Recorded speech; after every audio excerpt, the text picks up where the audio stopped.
Сәлеметсіздер ме, құрметті тыңдармандар. Менің арнама тіркелмеген болсаңыз тіркеліп, қоңыраушаны басып қойыңыз. Гүлжайна Арманның әйелдеріне ажал сыйлаған еркек атты әңгімесін тыңдай отырыңыздар. Есімім Назерке. Елден ерекше дараланып жүретін қара қыз едім. Шашым ұзын қалың, арық келген бойым ұзын. Сабағым да жақсы шүкір. Сыдымының топ басшысы едім. Менде барлығы жақсы болды.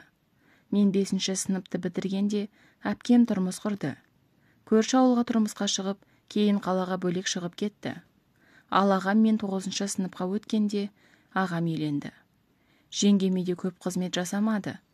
Әкем көп ішетіндіктен қорқамын деп ағамды ертіп, екеуі бөлек шығып кетті қалаға. Үйде әкем, анам, мен және 2 інім бармыз. Анам үйдегі барлық тірлікті жасайтын. Үйде мал бар, сыртың тіршілігі, іштің тіршілігі, барлығы анама қарап қалатын. Мен болсам сабаққа барып келіп, інілерінің сабағына көмектесіп, анама анша-мұнша көмектесіп жүрдім. Бір күндер анам қайта-қайта құсып, басым деп ауырып жатып қалып жүрді. Оған қатты қорыққан мен анамның жанынан шықпай жылайтынмын. Анам жылама, сен мықты қызсың, мені бұлай қорқытпа деп, маған үлкен күш жігер беріп отыратын. Анамның ауруы өздігінен емес. Әкем 2 күннің бірінде ішетін. Ішіп келіп, тыныш жатса мейлі ғой, анамды төмпештеп ұра беретін. Арасында оларды ажырата алмай мен жүремін. Шыны керек, миым деген шашыраңқы болып, артық нәрсеге әуестенбеппін. Бар уайымым анам болды. Мектепте үздік оқығанымен артық іс-шараларға қатыспайтын. Себебі артық нәрсені ойлауға шамам болмады. Ес білгелі көріп келе жатқанымыз әкемнің анама жұмсаған қатты жұдырықтары, аяусыз тепкен аяқтары. Қыстың суығы, күндегідей сабақтан келіп, кешкі ас даярлауға кірістім. Анамның жағдайы күннен күнге ауырлай берген соң, тамақты өзім жасап жүрдім. Қатты қиынға соққаны рас, бірақ амал жоқ, анам аман болсыншы деп, күнде Құдайдан тілеп жүрдім. Бауырларыма қарайласу, үйдің де сыртында, тірлігі бәрі өзіме қалды. Сабағым да бар. Мен үшін бұл жыл ауыр соқты. Анам бір күндері тіпті нәр татпай қойды. Анашым ішші, анашым тамақ ішші, су ішші деп, әрең дегенде 1-2 қасық жұтқызатынмын. Ал әкемнің анамда жұмысы жоқ, үйге келмегеніне біраз күн болған. Бүгін келіп қалар деп жолын тосумен жүрдім. Көрші ауылда нағашы әпкем тұратын. Болмаған соң сол кісіге хабарластым. Одан анамның ауруы туралы жасырып жүргенбіз. Әжем келгенде анамды көріп шошып кетті. Мен де жыладым, ол да жылады. Анам байғұстың жылауға да шамасы жоқ. Күзгі гүлдей солып қалғаны сонша, көзінде жасы да қалмағандай. Анама қарап, балаларға бас көз болыңыз деп айтуға ғана шамасы жеткендей. Одан соң ақтық демі үзіліп, жүрегімізді қағайырды. Сол күн әкем келді. Анамды қимай зар елеп, жылап сықтап жатқан мені көріп, тіпті жылама деп айтуға да дәті бармады. Еркек қой, көзінен бір тамшы жас үзілмеді. Іштен тынып, өкініп, өксіп жатқаны көздерінен анық көрініп тұр. Мен болсамақ, анашымның о дүниеге аттанғанына әлі де сене алмай, жүрегім қан жылап, 2 көзімнен жас тоқтар емес. Анамды қанша дәрігерлер қарады, алайда ешкім нақты шешімін айта алмады. Осы күнді сезгендей, олар да бізге тіл қатпай, жасар амалымыз жоқ деп қысқа қайырды. Әжем бізге ашуланып жүрді. Бірақ амал жоқ, өлгеннің артынан өлмек жоқ. Бірақ ол кездері тым жаспын ғой, қатты қиналдым. Небәрі 17 жасымда анамнан айырылдым. Ыстық алақанын әлі де аңсаймын. Анамды көмуге қабірге апара жатқанда, артынан сүйретіліп ұстап, қолдарымды қолдарынан жібергісі келмей, қанша жер артынан жүгіріп, құлаған шанамды аңсап, жер сипап қалдым. Өз-өзімді ұстай алмадым.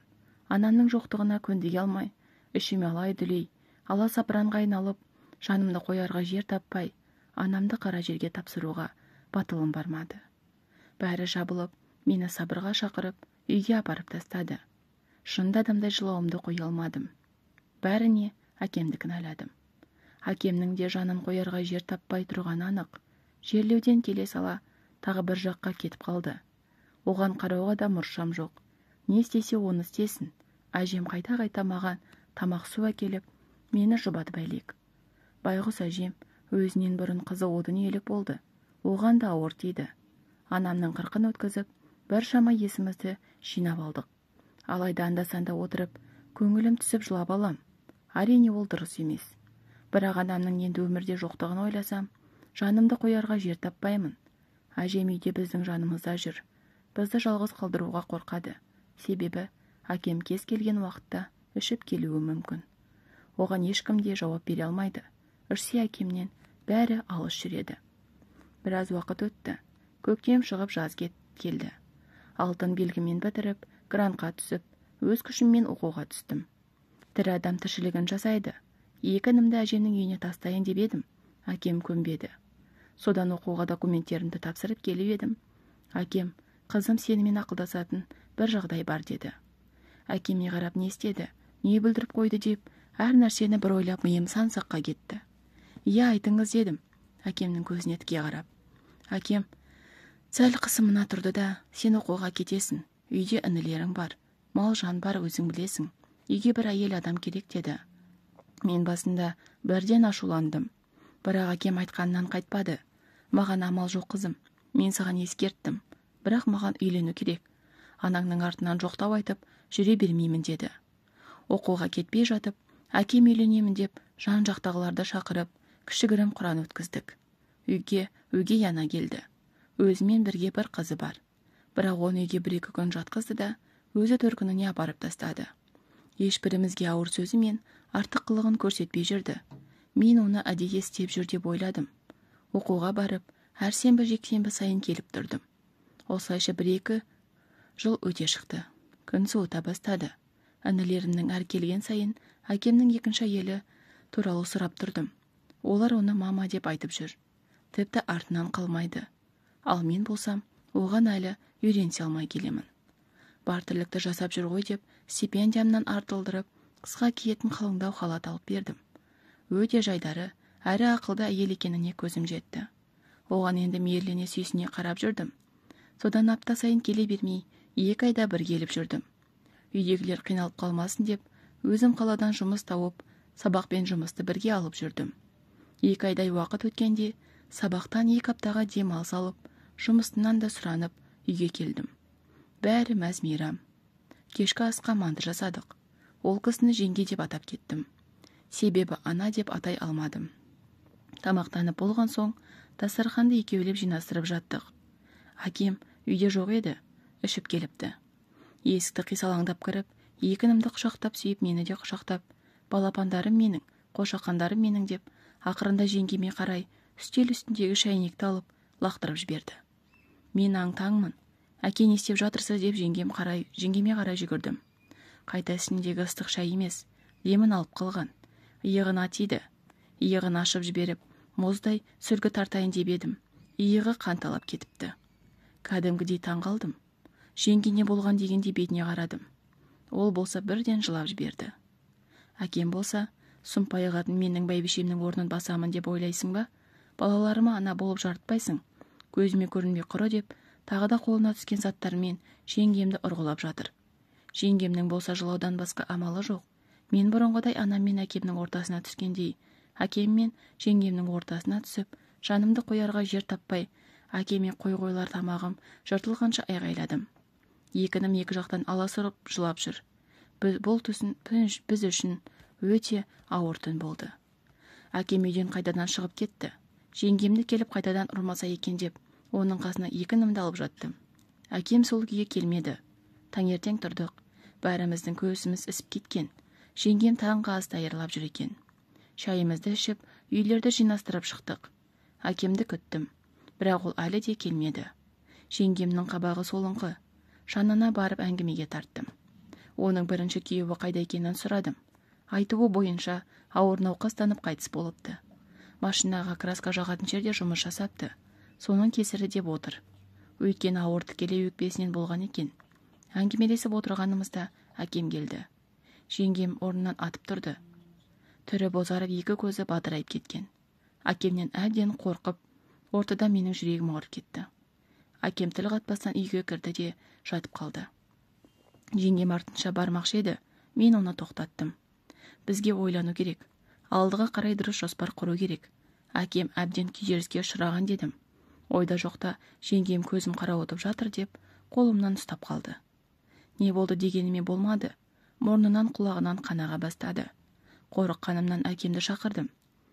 Үйге біраз кісі келіп, жерлеу рәсіміне кірісіп те кеттік. Бұл кісіні де қара жерге тапсырдық. Бұдан соң әкемнің күйзелісі мүлдем күшейді.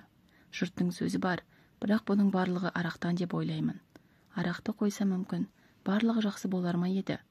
Нағашы әжемде келіп, әкеме біраз ақылын айтып, бұл жүрісің дұрыс емес деп, ұрысып кетті. Көз алдымда екі ана өмірлерін қиды. Менің де психологиям бұзылайын деген сияқты. Екінімді ойлап, әкемді ойлап мен де шаршадым. Құдайдың берген сынағына төзе алар ма екенбіз деп, түндерде де ұйқыдан қалдым. Әжемдікіне барып, анам туралы естеліктерді айтып, біраз жер тарқаттым. Көңілім аулансын деп, қойларды өріске жайып, інілерінің сабағына қарап, олармен ойнап әр нәрсені бір жасадым. Бірақ болар емес. Бұл жол әжем, сен қашанға жүресің, ертең күйеуге кетесің, әкеңнің жанына серік керек дейді. Мен де оны ойлап жүрмін, алайда қорқып жүрмін. Біртүрлі жаным дауаламай жүр. Сонда да көрейік дедім әжеме. Бұл туралы әкеме шет жағасын айтып, әкем үндемеді. Өзің білесің, енді маған бәрібір деді. Мүмкін осы бәрібірлігін доғартып, жаңа қадамға бастыратын біреу табылар деген ниетпен әжемнің айтып жүрген қызына жолығуға бардық. Бірақ әкемді ертпедім, тек әжем екеуміз ғана бардық. 2 сағаттық алыс ауылда тұратын келіншек, жүзі өте жайдары, күліп сөйлеп қалған, онысы маған ұнады. Өзі пысық келіншек, алайда балалары жоқ. Түсік тастаған соң күйеуімен ажырасып, сол күйі әлі тұрмыс құрмапты. Менің әпкеммен жасты адам. Әкемді айтып көрдік, басында келіспеді. Бірақ әжем, балалардың жетімсіретпей, ана орнына ана болшы, тек тілегіміз сол деген соң ойын өзгертті. Айттың-ай, сол бір ісіміз бекер болды-ау. Үйінде жалғыз өзі тұрады екен. Ата-анасы кішкентай кезінде қайтыс болыпты. Барлығына өзі жеткен, пысық екені көрініп тұр. Байсалды, сөйлеген сөзі нық. Не де болса әкемді осы келіншек жеңге салады деп ойладым. Бірақ еркектерден әбден көңілім қалған деп, басы төмен салбырап қалды. Үйге келіп, әкеммен сөйлесіп екеуін жолықтырдық. Екі ортада әжем екеуміз жеңгетай болып кеттік. Аралары жақсы болып түсініскендей болды. Әкем, жеңгеңнің қырқы өтсін, күн жылысын, сосын үйге алып келемін деді.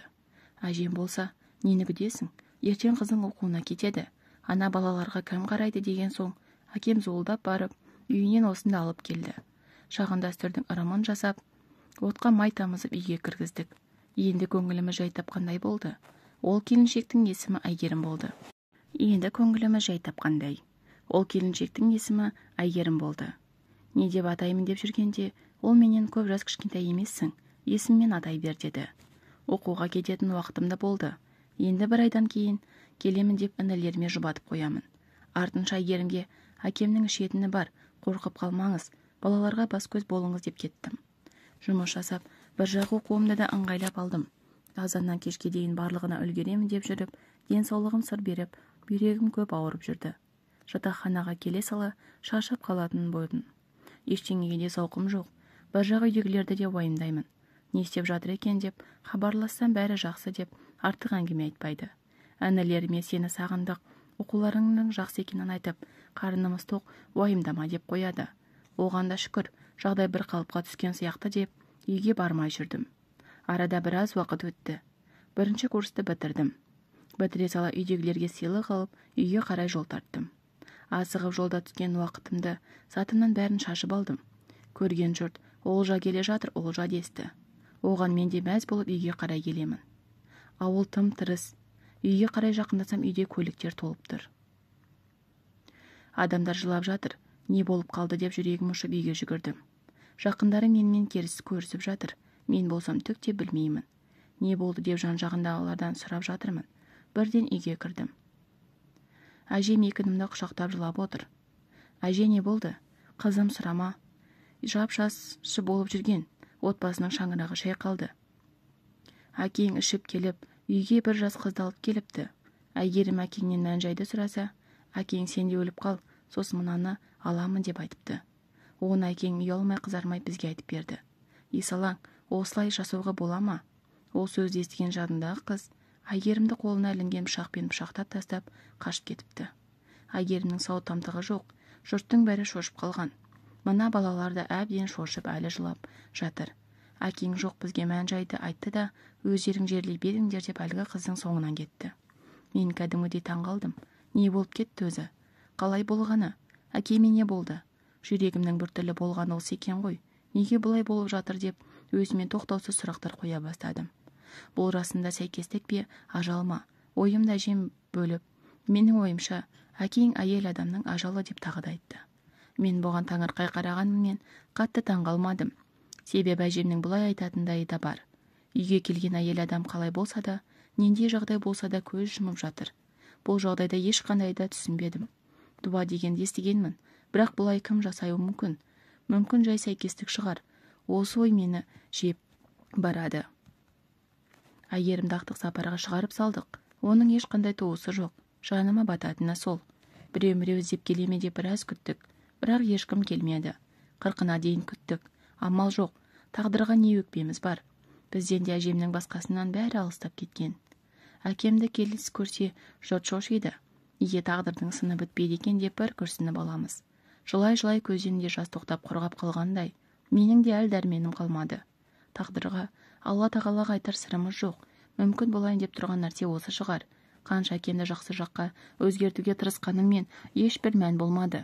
Қайта мен олай талпынған сайын, әкемнің мінезі одан сайын өзгеріп, ішуін көбейтпесе айзатар емес. Әжем бізге біраз уақыт қолғабыс жасап, жанымызда жүрген. Бірақ күндердің күнінде ажалы ма екен, бірден қан қысымы төмендеп құлап қалды. Әжем сол кеткеннен бізді тастап алысқа кете барды. Бізге қатты қиын болды. Жанымыздың бір бөлшегін суырып алғандай күй кештік. Әпкем де, ағам да бізден алыстап кетті. Екеуінің де бөлек отбасы бар. Оларға барып көмек те сұрай алмадық. Ара қатынасымызды мүлдем үздік. Әкемнің дұрыс әңгімеге шақырайын десем, қызым қойшы деп басын ала қашады. Әжемнің қара жерге тапсырған соң, өміріміз күндегіше жалғаса берді. Әкеме үйлен деп айтуға қорқып қалдым. Мүмкін маңдайына жазылған жалғыздық шығар. Әкемнің өзі де өзіне түсінгендей, мен әйелдердің ажалымын. Маған бір адаммен бір жастықта қартаю жазылмаған деді. Ол сөзінен қатты қорықтым. Біздер төртеуміз осылайша әлі де өмір сүріп келеміз. Бізге осындай тағдыр жазылыпты. Осымен әңгіменің соңы.